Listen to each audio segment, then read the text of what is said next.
শাইখুল হাদিস ইবনে শাইখুল হাদিস আল্লামা মামুনুল হক যদি আবার ডাক দেয় আফগানিস্তানের মতো, মোল্লা হেবাতুল্লাহর মতো, মোল্লা ওমরের মতো বাংলাদেশে ইসলামী হুকুমত কায়েম করার জন্য 25 সালে আরেকটা বিপ্লবের প্রয়োজন।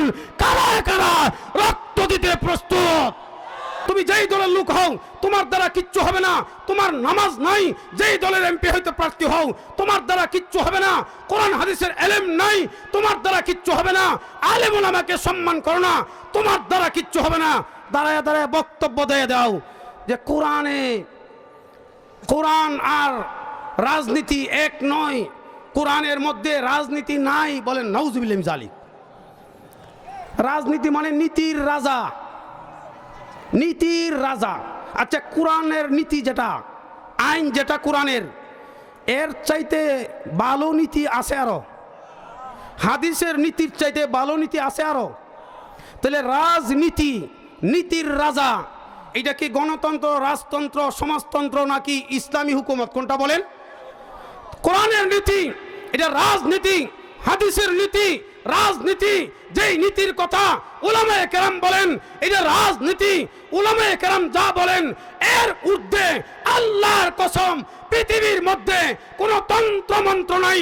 যারা বলবে কোরআনের সাথে রাজনীতির সম্পর্ক নাই তারা মুসলমান না মুনাফিক, যেই দলেরই হোক। এই জন্য এক দলকে লাথি মারছেন আর এক দলকে অন্ধের মতো কুলে নিয়েন না। খবরদার, আল্লাহ সুযোগ করে দিয়েছেন ইসলামী হুকুমত কায়েম করার জন্য। একটু বুঝার চেষ্টা করুন, একটু চিন্তা করুন। আল্লাহর এই দেওয়া নিয়ামতের শুকুর গুজারি হয়ে সামনে প্রস্তুতি গ্রহণ করুন। বাংলাদেশের বিদগ্ধ প্রাজ্ঞ উলামায়ে কেরাম, বিশেষ করে হেফাজতে ইসলাম এবং হেফাজতে ইসলামের বীর সিপাহসালার শাইখুল হাদিস ইবনে শাইখুল হাদিস আল্লামা মামুনুল হক যদি আবার ডাক দেয় আফগানিস্তানের মতো, মোল্লা হেবাতুল্লাহর মতো, মোল্লা ওমরের মতো বাংলাদেশে ইসলামী হুকুমত কায়েম করার জন্য 25 সালে আরেকটা বিপ্লবের প্রয়োজন। কারা কারা রক্ত দিতে প্রস্তুত?